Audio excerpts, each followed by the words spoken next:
When local governments have a vendetta, just how far will they go in order to prove their point? Well, one local member of a community is going to tell us today an experience he's facing. So we got to talk about that. Instead of focusing on winning arguments, we're teaching the basic fundamentals of sales and marketing and how we can use them to win in the world of politics, teaching you how to meet people where they're at on the issues they care about. Welcome to The Brian Nichols Show. Well, hey there, folks. Brian Nichols here on The Brian Nichols Show. Thank you for joining us on, of course, another fun-filled episode. I am, as always, your humble host, joining you live from our Cardio Miracle Studios. Cardio Miracle. I am a big fan of Cardio Miracle. Been using them now for about 6 months, and I gotta tell you, the Cardio Miracle difference is real. So if you want to go ahead and take advantage of the secret ingredient, which is nitric oxide. Why? Because nitric oxide helps boost your heart health from lowering your blood pressure, better sleep at night, better pump in the gym. I experience all three of those benefits and more. So if you want to join yours truly, plus the tens of thousands of other folks out there experiencing the Cardio Miracle difference for yourself, well, head to briannicholsshow.com or go right here below in the show notes. You'll see the link right here. Click the link. It'll bring you over to Cardio Miracle where you can get an order, but also do yourself a favor. Use code TBNS at checkout, 15% off your order. And by the way, you have nothing to lose, by the way, because there's a 100% money back guarantee. So head over to briannicholsshow.com/heart. Again, link in the show notes. Cardio Miracle, the best heart health supplement in the world. All right, let's kick off today's episode of The Brian Nichols Show, which is, yes, as always, sponsored by AMP America, powered by AMP America. And today we are digging into, yes, how far will governments go when they want to prove a point? To discuss that and more, joining us from Vermont, Daniel Banyai. Welcome to The Brian Nichols Show. How you doing? Hi, everyone. Thank you for having me. Appreciate it.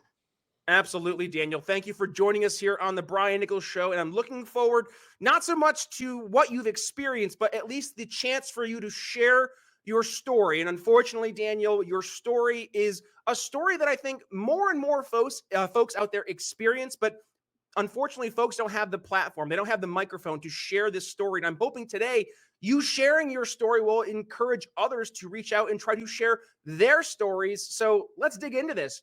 Daniel, you're facing years now at this point of some very, very focused, what I would say almost feels like an attack from your local government. How did we get to this point, Daniel? Walk us through the story.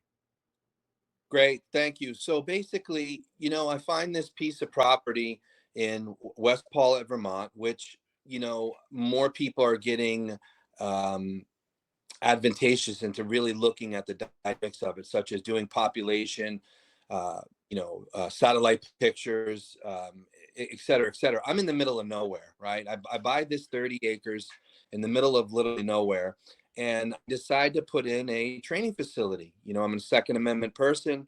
I love firearms. I love sharing the wealth of knowledge with firearms.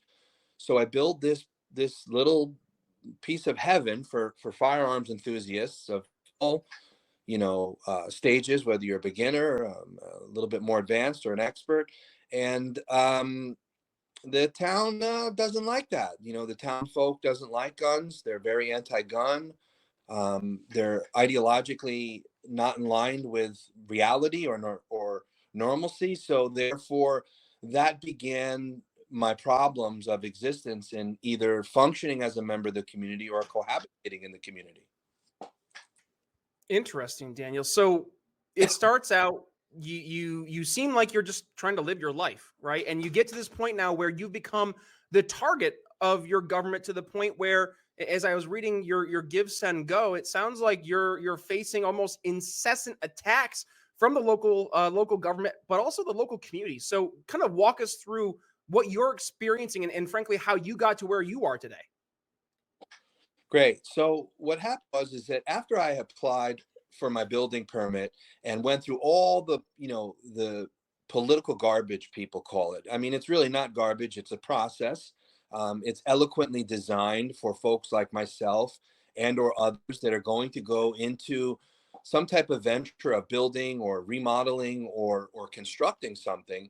There's a template, there's timelines, there's benchmarks, there's inspections, there's different things that you need to do. In the process of building slavery, which I need to remind all of our viewers, was just a building that is 30 feet by 20 feet with no sewer, no water, no electricity. So basically just four walls and a roof. Um, Through this process, I paid for the process. The process was approved. It was stamped, and I began to build. And I built this small little building, registered under the state statute for licensing as an educational facility.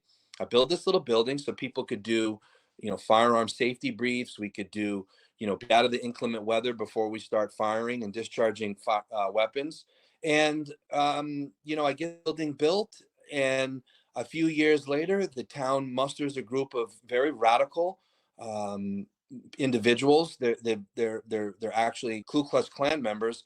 Some, if not all of them, their official title on the record in the state of Vermont is called the Warren Switch Klan, and they began the opposition against my gun rights, my First Amendment rights, and my Second Amendment rights on my property. Wow. So let's kind of unpack that. You're in Vermont. Vermont's more of a blue state. I'd say more of it is a blue state. Bernie Sanders is your senator, correct? Yeah. So obviously, there's some folks up there who are on board with that mentality. But I've always understood that Vermont was more of a pro-gun state. Is that not the case, Daniel? And I guess to piggyback on that question, was that the reason alone that so many folks in your community just looked at you as a threat? No, and I think, with all due respect, how your ideological view was about is how they get people. Vermont paints a picture that they're, pro gun, pro this, pro that, but they do that in some form of trickery to get you to take Vermont as an option. They'll say, hey, listen, if I'm going to choose California or I'm going to choose Vermont, people put it on their chopping block, and then they debate, and then they choose California or they choose somewhere else. What happens is that the folks that are either what they call, like myself, a flatlander or a transient or, a displaced individual, we fell into that trickery that, that we were duped. We drank that Kool-Aid. I looked, just like you said, I looked at the demographics of the state, the laws in the state, the layout of the land, and said, wow, Vermont seems very welcoming. They have a lot of propaganda and commentary about they're pro this, they're pro that. And, I chose the state, but boy, did I make a mistake. And some of my advocacy now is moving forward to help other people not make the mistakes that I've made, because this has literally cost me, the majority of a healthy life to go down the drains with this endless and ferocious legal battle. So why stick it out, right? And I'm asking, obviously your life's there, right? You're living in Vermont, but I mean, I just moved from New York to Philadelphia, from Philadelphia out to Indiana. I'm just curious, why stick it out, Daniel? Why not jump over to a free state, like, I don't know, the Free State in New Hampshire with the Free State Project and folks like that who maybe are much more on board with a 2A lifestyle? Is that an option, or is this more of a principled battle at this point? Brother, that's the best questions. I've done interviews all throughout this country, and no one has asked me that question. And I've long waited this very specific answer. This not being about me 2019. And the reason why I say that is in 2019, the community references this postcard that I mailed out. I purchased at the time the largest postcard I could possibly afford and mailed it out to the residents and constituencies of these folks that are doing this to me.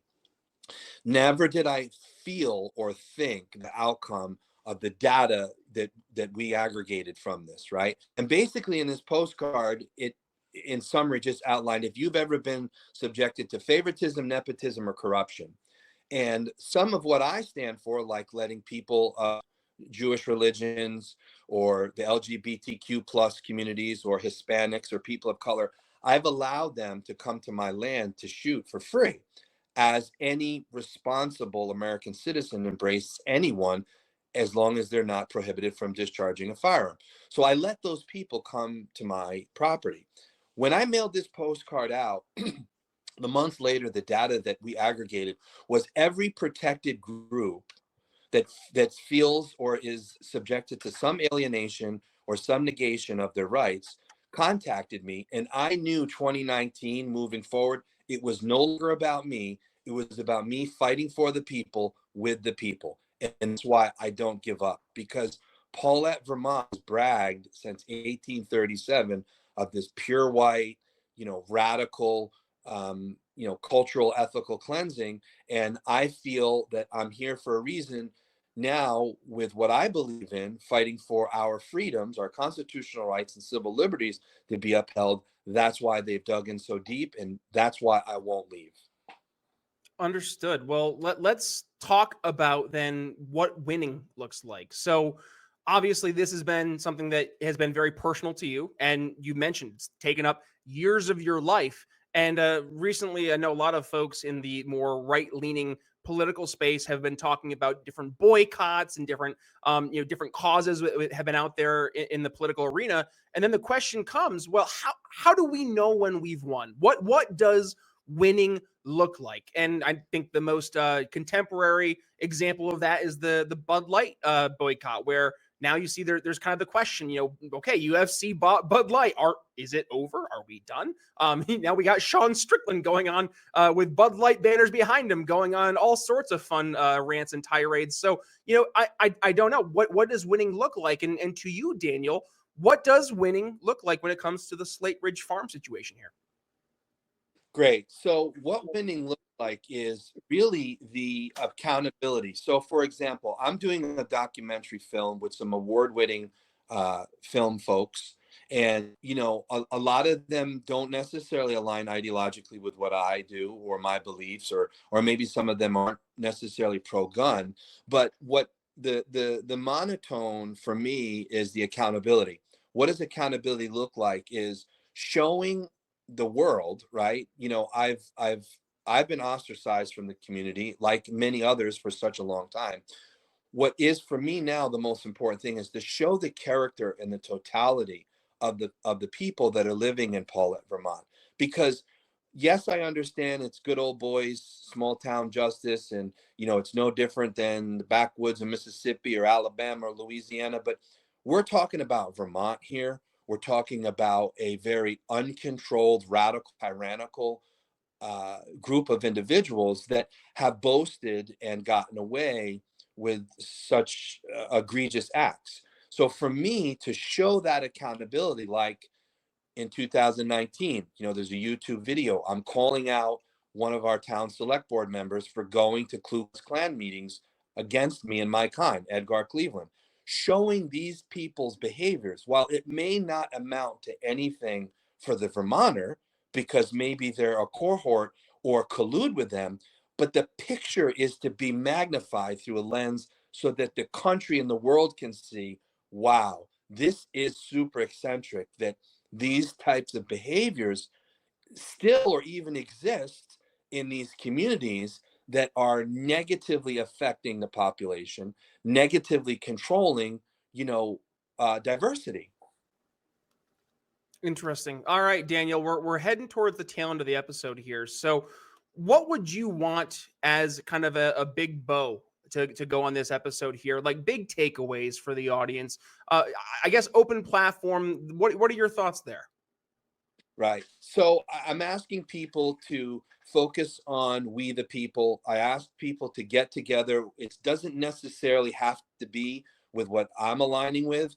I tell people all the time, you don't have to like me.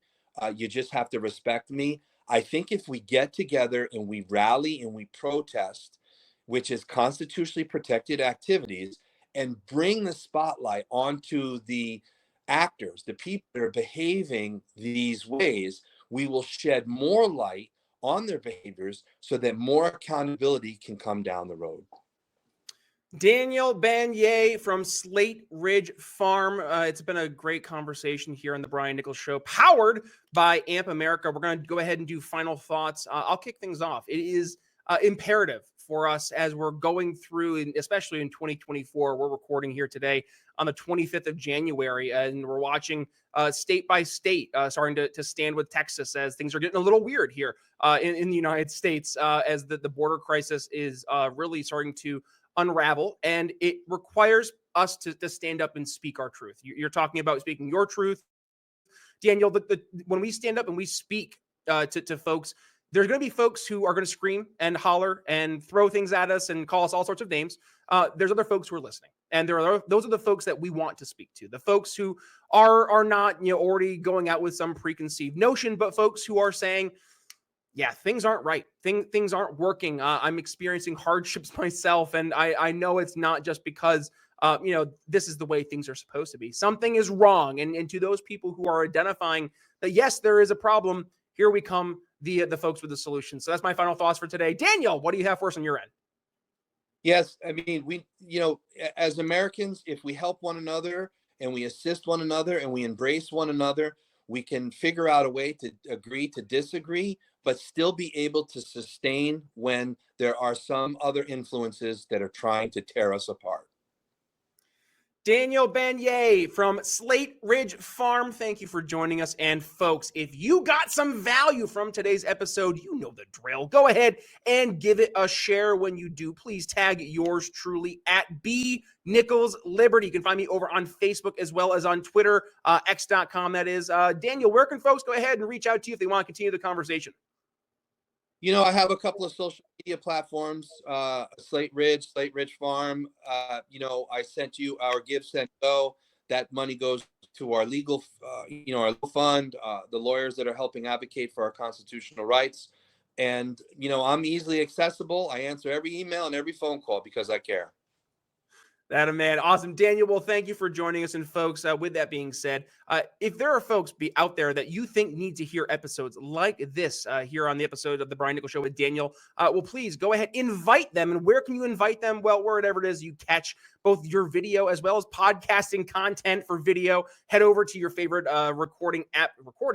favorite video app, that is YouTube, Rumble, Twitter, as well as Ben Swan's Sovereign, SOVREN. And also, if you want to go ahead and check us out on podcasting apps, YouTube Music, Spotify, Apple Podcasts, Podcast Addict, all those different apps and more, just hit subscribe to The Brian Nichols Show. Download all unplayed episodes. We have well over 800 episodes in the archives with amazing conversations with phenomenal guests just like Daniel. And I guarantee at least a handful will leave you educated, enlightened, and informed. And one last reminder, today's episode is powered by AMP America. Please go ahead, support the amazing folks over at AMP America because they support us. Also, support our sponsors, whether it is Ebles, CBD, Blood of Tyrants, Liquid Freedom, non-alcoholic tea, which is super, super good. All, by the way, it has a bunch of energy in it too. So definitely good to get you all jacked up in the morning. Plus, we have other great sponsors like BNC Technology Advisors, Proud Libertarian, and more. So go ahead, give them some love because they give us some love. With that being said, that's all we have for you today. Brian Nichols signing off here on The Brian Nichols Show for Daniel Banyai. We'll see you next time. Thank you. Thanks for listening to The Brian Nichols Show. Find more episodes at briannicholsshow.com.